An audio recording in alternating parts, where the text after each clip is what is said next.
व्यासपीठ भरगतचं आहे. मंत्री, आमदार, माजी आमदार, मला वाटतं सगळे माजी आमदार आलेले आहेत आपल्याकडे. आणि हे आपलं व्यासपीठावरचं वैभव आहे. आणि तुम्ही बसलेलं शिवसेनेचं ऐश्वर्य आहे. खरं म्हणजे व्यासपीठावर आम्ही बसलोय. भरगतचं असं व्यासपीठ आहे. मंत्री, आमदार सगळे तुमचा प्रमुख. पण समोर तुम्ही एवढ्या मोठ्या संख्येने आलात, त्यामुळेच या व्यासपीठाची शोभा वाढलेली आहे. आणि म्हणून मी नेहमी सांगतो की शिवसैनिक आणि शिवसेना हे आमचं ऐश्वर्य आहे. बाळासाहेबांचे विचार हीच आमची संपत्ती आहे. शिवसेना प्रमुखांना आणि शिवसेनेला सगळ्यात ज्यादा साथ दिली असेल ती कोकणच्या चाकरमान्यांनी. आणि त्यामुळेच कोकणामध्ये बाळासाहेबांचा विचार जो आहे खोलवर रुजलाय. आज मला वाटतं जिल्हा परिषदेवर किती वर्षापासून आपला भगवा फडकतोय? 1995 पासून या रत्नागिरी जिल्हा परिषदेवर भगवा शिवसेनेचा फडकत आहे. आणि मला वाटतं 28 वर्ष झाली.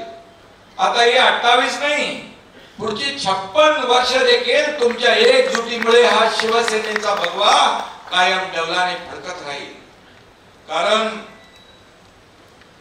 शिवसेना हा एक झंझावात आहे. आणि खऱ्या अर्थाने यामध्ये कोकणी माणसाचा सिंहाचा वाटा आहे. आणि म्हणून जे शासनाने सुरू केलेलं आहे ते बिलकुल या ठिकाणी सुरू राहणार. थोडी काटकसर होते. आता शेतकऱ्यांना देखील जे संकट आपल्या अनपेक्षित संकट आलं, परंतु त्याच्या मागे सरकार उभं राहील. महायुती सरकार उभं राहील. आता येताना आपण हे काय आपले 6 रत्न, भारत रत्न 6 त्यांचं पुतळ्यांचं लोकार्पण आपण केलं. ऑटोमोबाईलच्या स्क्रॅप मधून ते उभं केलंय. किती मोठी संकल्पना. आणि आपल्या कोकणातली ती भारत रत्न आहे, 6 भारत, त्याचं देखील लोकार्पण झालं. आणि म्हणून आज इथं आल्यानंतर आनंद झाला की आपण सगळेजण कामाला लागलेले आहात. तुमचा उत्साह पाहिला. या ठिकाणी मी तुमचा मूड बघायला आलो होतो, परंतु तुमचा उत्साह आणि जोश एवढा आहे की कोणी काही केलं तरी सुद्धा या रत्नागिरी जिल्हा परिषदेवर महायुतीचा भगवा फडकल्याशिवाय राहणार नाही. ही काळ्या दगडावरची भगवी रेग आहे. ज्या योजना आपल्या आहेत त्या योजनांची माहिती देणारी पुस्तिका आहे. कारण योजना अनेक आहेत, परंतु त्या योजना जर माहित नसतील तर लाभ मिळणार नाही. आणि म्हणून शासन आपल्या दारी हा आपण कार्यक्रम घेतला. लाभ पूर्वी पण होते, लाभार्थी होते, योजनाही होत्या, पण त्या योजनांची माहिती, योजना मिळवण्यासाठी जी काही लागणारी धडपड कटकट ती लोकांना नको होती.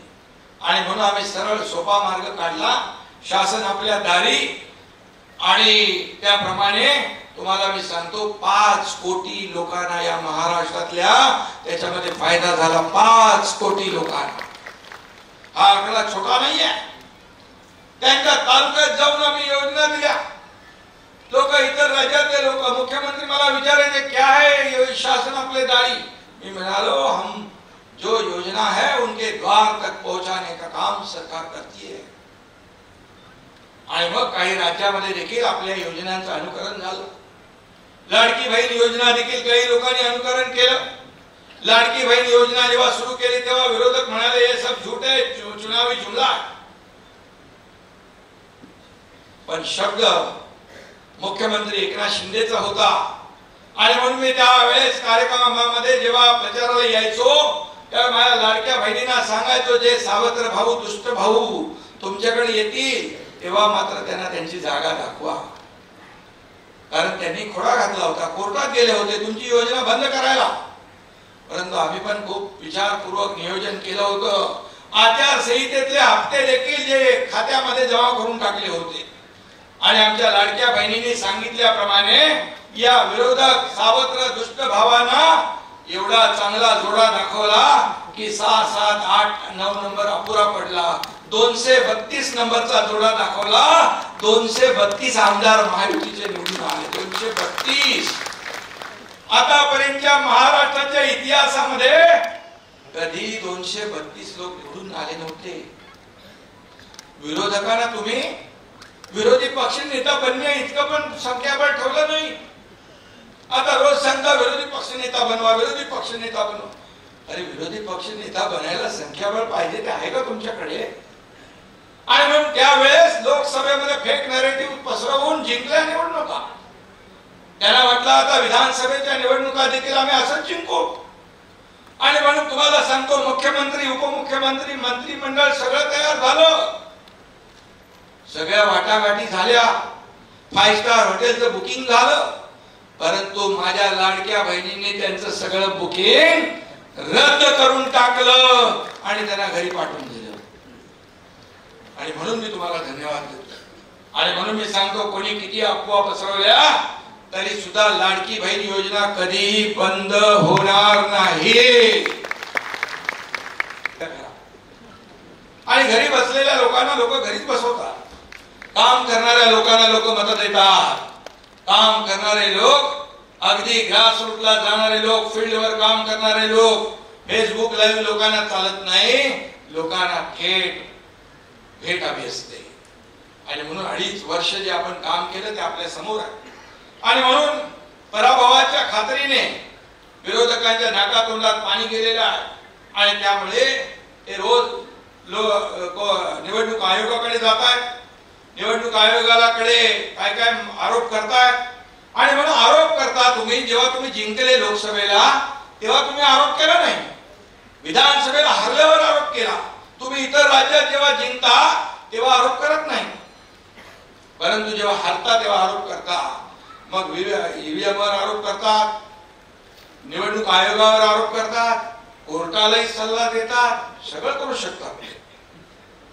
आणि म्हणून मी आपल्याला एवढंच सांगतो की हा रडीचा डाव आहे. कारण जिंकल्यानंतर सगळं चांगलं असतं, हरल्यानंतर रडीचा डाव खेळता. आणि म्हणून एक म्हण आहे ती सांगतो, इज्जत गेली गावाची आणि मग आठवण आली भावाची. ही म्हण आहे ना. आता काय फायदा आहे?